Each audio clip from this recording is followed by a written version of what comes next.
कहानी की शुरुआत में हम केडी नाम की एक लड़की को देखते हैं जो अपने मॉम डैड के साथ कार में कहीं जा रही होती है। मौसम खराब होने की वजह से केडी के पिता को आगे कुछ नजर नहीं आता और तभी एक ट्रक आकर इनकी गाड़ी से जोर से टकराता है। इस एक्सीडेंट में उस लड़की के मॉम डैड मारे जाते हैं, लेकिन वो लड़की जिसका नाम केडी है वो जिंदा बच जाती है।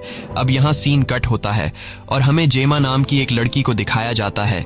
जेमा बच्चों के लिए रोबोटिक खिलौने बनाने वाली कंपनी में काम करती है और अभी जेमा अपने दो साथियों के साथ सीक्रेटली एक नए रोबोट पर काम कर रही होती है। इस प्रोजेक्ट के बारे में उनके बॉस तक को पता नहीं है। जेमा सीक्रेटली जिस रोबोट को बना रही है उसका नाम मेगन है। मेगन एक अल्ट्रा इंटेलिजेंट रोबोट है जो न सिर्फ बच्चों के साथ खेलेगी बल्कि उन्हें हर एक मुसीबत से बचाएगी। एक दिन जब ये तीनों काम कर रहे होते हैं तब अचानक इनका बॉस डेविड वहां आ जाता है। जब उसे पता चलता है कि ये तीनों मुझसे बिना परमिशन लिए एक सीक्रेट प्रोजेक्ट पर काम कर रहे हैं तब वो इन तीनों को इस प्रोजेक्ट के लिए काफी सुनाता है और वो यहाँ आने से पहले भी गुस्सा था। वो जेमा को बताता है कि पिछली बार उन्होंने खिलौनों के मार्केट में जो रोबोटिक खिलौना लॉन्च किया था ठीक उसी तरह का खिलौना एक और कंपनी ने हमारे मुकाबले में लॉन्च किया था। जेमा बॉस का गुस्सा शांत करने के लिए उसे बताती है कि अगर हम लोग मेगन के प्रोजेक्ट में कामयाब हो गए तो उस तरह का रोबोट कोई दूसरी कंपनी बना ही नहीं सकती और मेगन खिलौनों के मार्केट में हर एक बच्चे की फेवरेट बनेगी। अब जेमा अपने बॉस को मेगन का डेमो दिखाने के लिए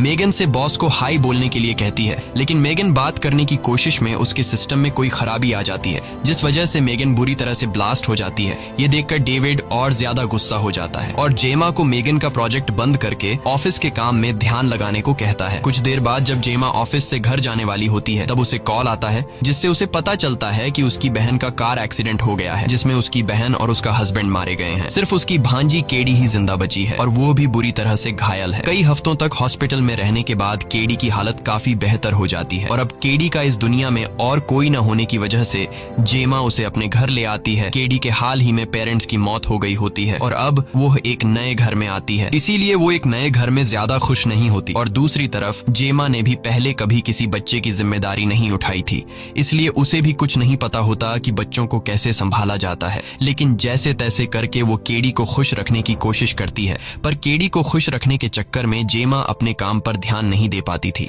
अगली सुबह जेमा केडी को देखने एक चाइल्ड थेरेपिस्ट को बुलाती है। केडी से मिलने के बाद थेरेपिस्ट जेमा को बताती है कि केडी इस घर में नई है जिस वजह से केडी को यहाँ सेटल होने में कुछ टाइम लग सकता है। रात में जब जेमा काम कर रही होती है तब केडी उसके पास आकर बैठती है। बातों ही बातों में केडी जेमा से उसके काम के बारे में पूछती है। जेमा उसे बताती है कि मैं एक रोबोटिक खिलौने बनाने वाली कंपनी में काम करती हूँ। यह सुनकर केडी शॉक्ड रह जाती है क्योंकि उसे खिलौने बहुत पसंद थे। इसके बाद जेमा केडी को एक बड़ा सा रोबोट दिखाती है जो जेमा ने अपने कॉलेज के दिनों में बनाया था। ये रोबोट केडी को बहुत पसंद आता है और वो जेमा से कहती है कि अगर मेरे पास ऐसा कोई रोबोट होता तो मैं अपनी पूरी जिंदगी उसके साथ बिता सकती हूँ। जेमा अपनी काम की तारीफ सुनकर बहुत ज्यादा खुश हो जाती है और उसे अपने प्रोजेक्ट मेगन पर काम करने का मोटिवेशन मिलता है। और जेमा को ये आइडिया भी हो जाता है कि अगर उसने मेगन जैसी रोबोट को तैयार कर लिया और वो रोबोट उसने केडी को दे दिया तब मेरे लिए बहुत फ्री टाइम बच जाएगा और मैं अच्छी तरह से अपने काम पर ध्यान दे पाऊंगी क्योंकि घर पर वो रोबोट केडी का ख्याल रख पाएगी। इसके बाद वो अपने साथियों के साथ मेगन रोबोट पर काम करने लग जाती है, लेकिन उसे पता नहीं था कि वो अपनी लाइफ की सबसे बड़ी गलती करने जा रही है। कई हफ्तों की मेहनत के बाद फाइनली ये लोग मेगन रोबोट बनाने में कामयाब हो जाते हैं और अब मेगन के टेस्टिंग का दिन आता है और अगर आज मेगन किसी बच्चे को खुश रखने में कामयाब हो गई तब मेगन पास हो जाएगी। अब जेमा के पास टेस्टिंग के लिए कोई दूसरा बच्चा तो था नहीं, इसलिए जेमा केडी को मेगन के साथ टेस्टिंग के लिए ले जाती है। यहाँ केडी मेगन की प्राइमरी यूजर बनने के लिए मेगन की हथेली पर अपनी 2 उंगलियां टच करती है और अपना नाम बताती है जिससे मेगन एक्टिवेट हो जाती है। प्राइमरी यूजर का मतलब ये है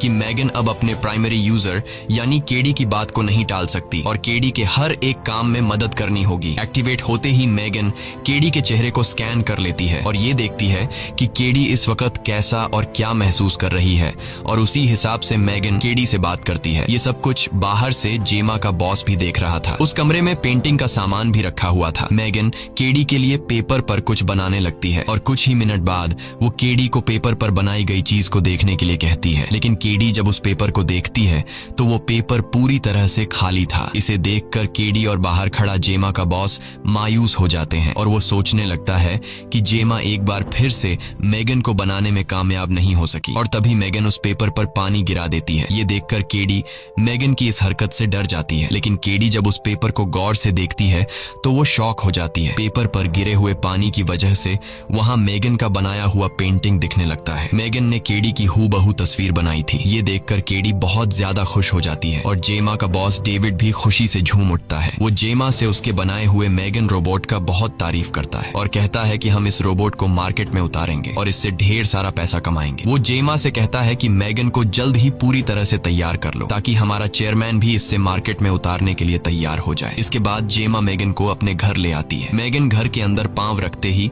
हर चीज को स्कैन करना शुरू करती है ताकि वो हर एक चीज को अच्छी तरह समझ सके। अब मेगन के पास सिर्फ एक काम था और वो काम था केडी का ख्याल रखना। मेगन केडी की हर छोटी से छोटी चीज में मदद करती है। मेगन केडी से उसका होमवर्क कराती है, वो उसकी बुरी आदतों पर उसे मना करती है, वो उसे रात को कहानियां भी सुनाती है। केडी अब अपना पूरा समय मेगन के साथ बिताती है और वो मेगन के आने से बहुत खुश थी और जेमा को भी अब काफी फ्री टाइम मिलने लगा। ऐसी ही एक दिन केडी अपने तीर और कमान के साथ खेल रही होती है और तभी उसका तीर पड़ोसी के घर चला जाता है। तब केडी मेगन से अपना खोया हुआ तीर ढूंढने के लिए कहती है। जेमा और उसके पड़ोसी के घर के बीच कंपाउंड में एक छेद था। मेगन जब स्कैन करती है तो उसे वह तीर पड़ोसी के आंगन में गिरा हुआ दिखता है। मेगन जैसे ही छेद में घुसकर तीर उठाने लगती है तब पड़ोसी का कुत्ता उसे पकड़ लेता है और वह कुत्ता मेगन को घसीटने लगता है। ये देखकर केडी मेगन की मदद करने के लिए आती है, लेकिन तभी वो कुत्ता केडी को भी काट लेता है जिससे केडी जोर से चिल्लाने लगती है और ये चिल्लाने की आवाज जेमा भी सुन लेती है। जेमा दौड़ते हुए वहाँ पर पहुँचती है। तब तक कुत्ते ने मेगन और केडी को छोड़ दिया था। कुत्ते की वजह से जेमा अपने पड़ोसी पर गुस्सा हो जाती है,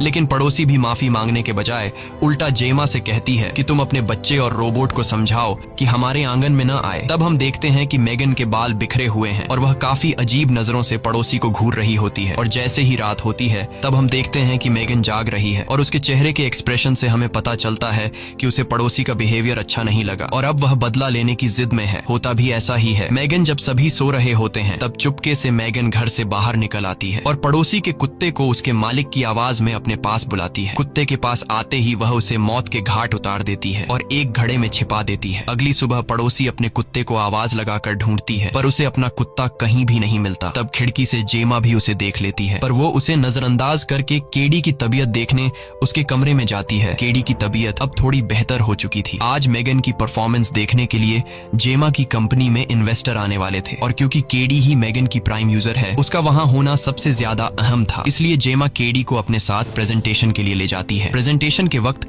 केडी को मेगन के साथ एक कमरे में बंद किया जाता है और बोर्ड मेंबर्स इन दोनों पर नजर रखे हुए थे। केडी कमरे में उदास बैठी थी क्योंकि उससे अपने पेरेंट्स की याद आ रही थी। केडी को उदास देखकर मेगन उसके पास आकर बैठती है और केडी से बड़े ही प्यार से बातचीत करने लगती है। वह बातों में केडी का मूड बदल देती है और उसे कहती है कि मैं हमेशा तुम्हारे साथ रहूंगी। बोर्ड मेंबर्स मेगन की होशियारी को देखकर तालियां बजाने लगते हैं और बोर्ड का चेयरमैन मेगन से काफी इम्प्रेस हो जाता है। वो जेमा के बॉस को इजाजत दे देता है कि जल्द इस रोबोट यानी मेगन को मार्केट में लॉन्च कर दिया जाए। जब उसे पता चलता है कि इस रोबोट को जेमा ने तैयार किया है तब वह जेमा के काम से भी काफी इम्प्रेस होता है, इसीलिए वह डेविड को जेमा के प्रमोशन के लिए पेपर तैयार करने के लिए कहता है। दूसरी तरफ हम डेविड के असिस्टेंट कर्ट को देखते हैं जो जेमा के बनाए हुए रोबोट मेगन के डिटेल्स और फाइल्स चुरा रहा होता है और यहाँ हमें पता चलता है कि यह असिस्टेंट ही वह आदमी है जो कंपनी में तैयार होने वाले प्रोडक्ट्स की डिटेल्स दूसरी कंपनी को बेचता है।